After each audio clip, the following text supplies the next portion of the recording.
श्री राम जय राम जय जय राम, श्री राम जय राम जय जय राम, श्री राम जय राम जय जय राम।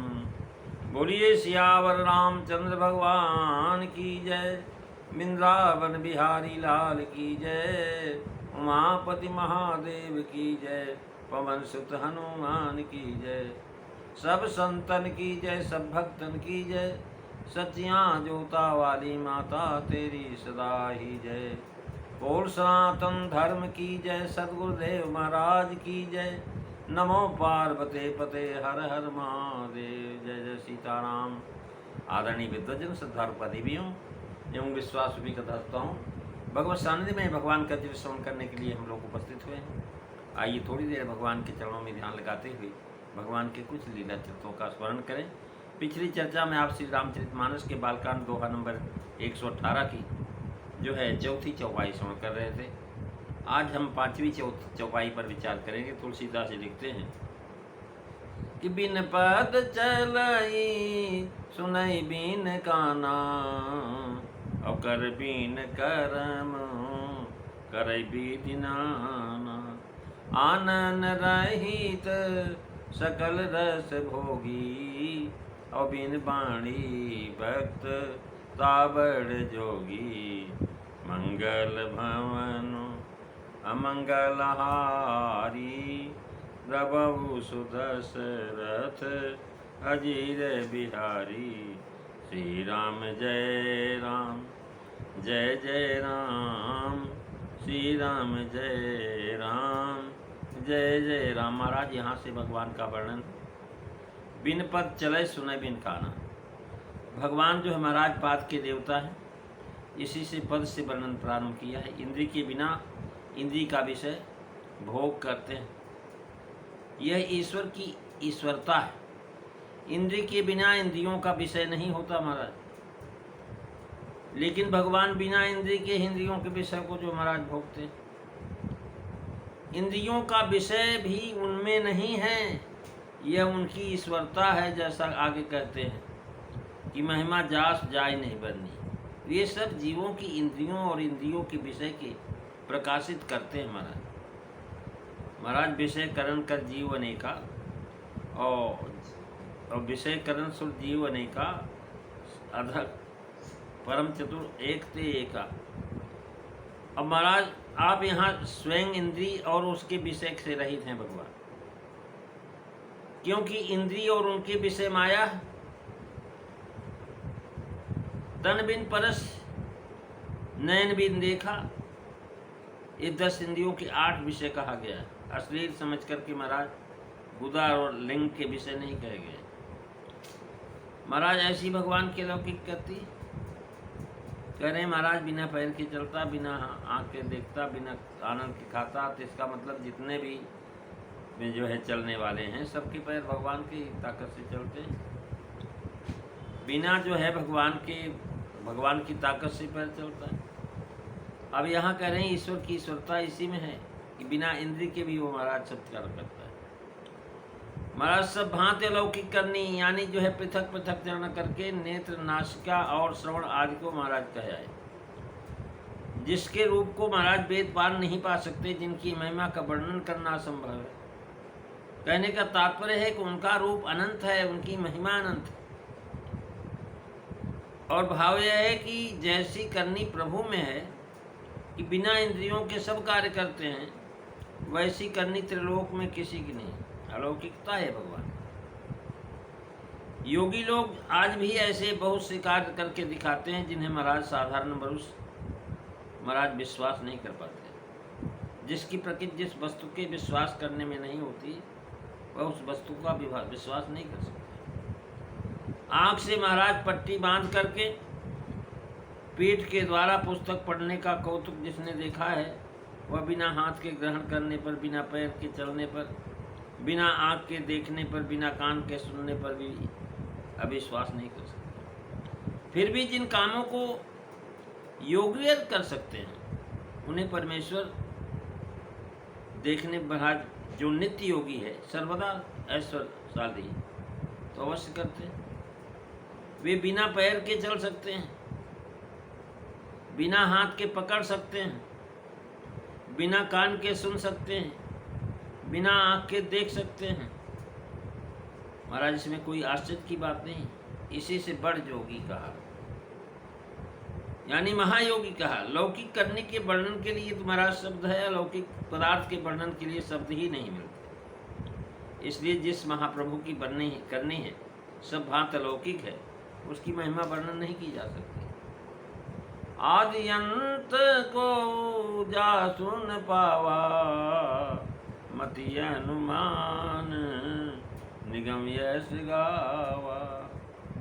महाराज श्वेताश्रोपनिषद में उद्गित की गई हैं, उसमें पूर्व की श्रुतियों के अनुसार महाराज विश्वस्तक्षुर्तः विश्वतो मुखो विश्वतो बाहुरूत विश्वस्तस्पातो, अर्थात उनकी सब जगह आँखें, सब जगह भगवान का मुख है, सब जगह हाथ है और सब जगह पैर है। आप यहीं भगवान को समर्पित करें, भगवान यहीं आकर के ग्रहण कर लेंगे। महाराज अर्थात उनकी सब जगह देखने, सुनने और चलने फिरने की, खाने की आदत। तेने हम पूर्ण पुरुषेण सर्वम, अर्थात उस परम पुरुष परमेश्वर से यह संपूर्ण जगत परिपूर्ण है। अर्थात वह परमात्मा सब और जो है मुख, सिर और ग्रीवा वाला है। सहस्त्र शीर्षा पुरुषा सहस्त्राक्ष सहस्रपाद, वह परम पुरुष हजारों सिर वाला, हजारों आँखों वाला, हजारों नेत्रों वाला, पैरों वाला, सर्वथा पाणिपादम, सब जगह उसका चरण है, सब जगह महाराज उसका मुंह है, सब जगह उसका जो है सर है। तो महाराज ऐसा श्रुतियाँ कहती है। वह परम पुरुष सब जगह हाथ पैर वाला, सब जगह आँख सिर वाला है, मुख वाला है, सब जगह कानों वाला है। सर्वेंद्रिय गुणाभासम सर्वेंद्रिय विवर्जितम सर्वस्व प्रभुमीशानम सर्वस्व शरणम बृहत, अर्थात जो समस्त इंद्रियों से रहित होने पर भी समस्त इंद्रियों के विषयों को जानने वाला है, तथा सबका स्वामी और सबका शासक एवं सबसे बड़ा आश्रय, वो परमात्मा। वेदों ब्रह्म के रूप और उसके प्रत्येक इंद्रियों के वर्णन के साथ ही इंद्रियों का व्यापार भी वर्णित है। ब्राह्मणों मुखमासीद बाहु राजन की तरह, इस श्रुति से महाराज ब्रह्म के मुख होना कहा है। इसी तरह लेके अस्य महतो भूतस्य निश्चय वेदो, यानी चंद्रमा मनसो जाता चक्षु सूर्य हो जाता, यानी ब्रह्म का श्वास लेना, सूंघना, स्वाद लेना, दो भुजाओं वाला होना, मन वाला, संकल्प करने वाला, इच्छा करने वाला, कह करके बुद्धि वाला सूचित किया है। ये सब श्रुतियाँ ब्रह्म की शरीर वाली है।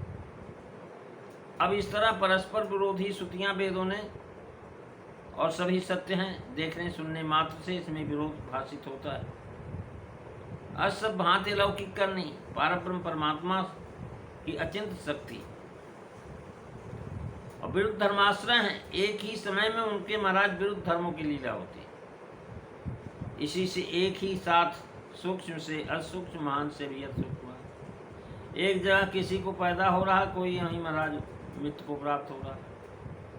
ये महाराज सूक्ष्म से सूक्ष्म, महान से महान जो है महाराज अणो अणियान महतो महीयान, ये परमात्मा अपने नित्य परम धाम में विराजमान रहते हुए भी भक्ताधीन प्रताप, बस उनकी पुकार सुनते ही महाराज दूर चले जाते। कितनी दूर हो भगवान, भक्त की पुकार सुना आ जाए।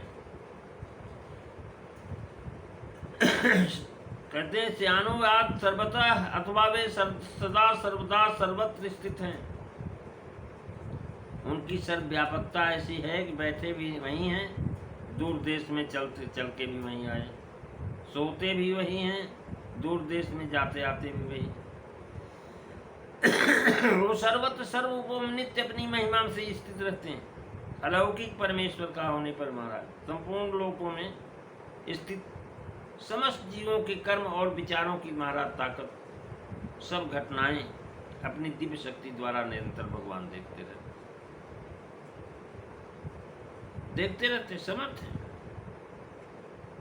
कह रहे महाराज ऐसे भक्त जहाँ कहीं भी भोजन के योग वस्तु समर्पित कर देते हैं और भगवान वहीं पर स्वीकार कर लेते हैं। आपके घर में भगवान का भोग लगाया, भगवान वहीं आ गए, दूसरे के घर में लगाया, वहीं आ गए। महाराज संकट का नाश करके उनकी रक्षा करने में भी समर्थ। यहाँ भी उनके भक्त उनको बुलाना चाहें वहीं पर पहुँच जाते हैं। उन्होंने भक्तों की रक्षा करने की महाराज तथा जो है उनकी अपनी ओर खींचने के लिए हाथ बढ़ा रखा। भक्त जहाँ उनको प्रणाम करता वहीं भगवान चरण और उनका सिर जो है अंग मौजूद हो जाता है। तो ये बिन पद चले सुने बिन काना, बिन कर कर्म करे बिन नाना। इस चौपाई के पढ़ने पर ये शंका उठती है कि जब भगवान बिना पैर के चलते हैं, बिना कान के सुनते हैं, बिना हाथ के काम काज करते हैं, तब उन्हें अवतार लेने की क्या आवश्यकता होगी। महाराज तो निराकार से ही वो सब कुछ कर सकते हैं और भगवान निराकार एवं सर्वव्यापी होने की स्थिति में बिन पद चले आदि भी कहना कहाँ तक तो ठीक है। भगवान के गुण प्रभाव रहस्य को न जानने के कारण ही महाराज शंकाएं उठा करती है। यदि हम भगवान के सर्वशक्तिमान सर्वव्यापी होने पर भी विश्वास कर लें, इस शंका का समाधान अपने आप हो जाता है। क्योंकि जो सर्वव्यापी एवं सच्चिदानंद सर्वशक्तिमान है वह सब जगह सब कुछ कर सकता है। इस प्रसंग में ग्रंथकार ने वेद पादों में अपाणिपादो यवनो महीता, महाराज ऐसे जो है तुलसीदास जी महाराज लिख रहे हैं कि जो है जिमिए दिगावई वेद बुध जाहि धरई मुन ध्यान, यानी जो है अस्तु उपयुक्त शंका का महाराज निवारण करने के लिए श्री मानस ही नहीं वेदों ने संबंध किया। बिन पद चले इत्यादि से यही दिखलाया गया है कि परब्रह्म भगवान जीवों की भांति माइक और शरीर और इंद्रियों की अपेक्षा न रख करके सर्वशक्तिमान होने के कारण शरीर और इंद्रियों से अपने कार्यों की अपनी शक्ति ही सिद्ध कर देते हैं। यहाँ ये बात नहीं कही गई परमात्मा के चलने की आवश्यकता पड़ती है भगवान को, बल्कि उनके इस ऐश्वर्य का कथन किया गया है कि वो कोई बिना पैर के नहीं चल सकता है, परंतु भगवान में सामर्थ्य है, वे बिना पैर के चलते हैं। यही अघटित घटना है। इसलिए आगे के उपायों में कहा गया है कि असी सब भांति अलौकिक करनी। कि महाराज इस चौपाई को आप जो है अगली चर्चा में श्रवण करेंगे। आज बस इतना ही। बोलिए सियावर रामचंद्र भगवान की जय। अगली चौपाई अस भांति अलौकिक चरनी, इसका चर्चा आप कल श्रवण करेंगे।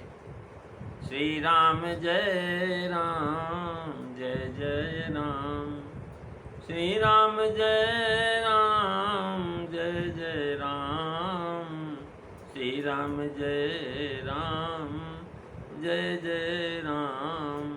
बोलिए सियावर रामचंद्र भगवान की जय। जय सीता राम सभी को।